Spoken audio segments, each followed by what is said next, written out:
Ρε. Όχι, διαφωνώ γιατί πάνω κάτω δηλαδή πρέπει να μπαίνουμε στην ουσία των πραγμάτων.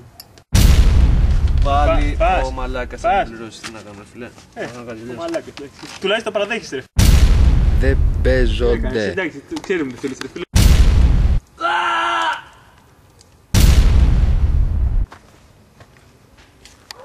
Κωστή! Κωστή! Πράξη!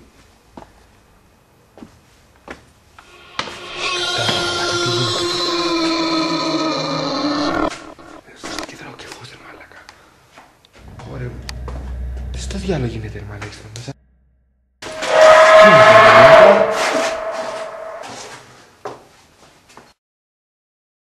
Ρε παιδιά.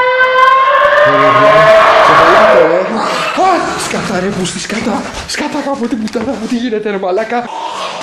Ρε!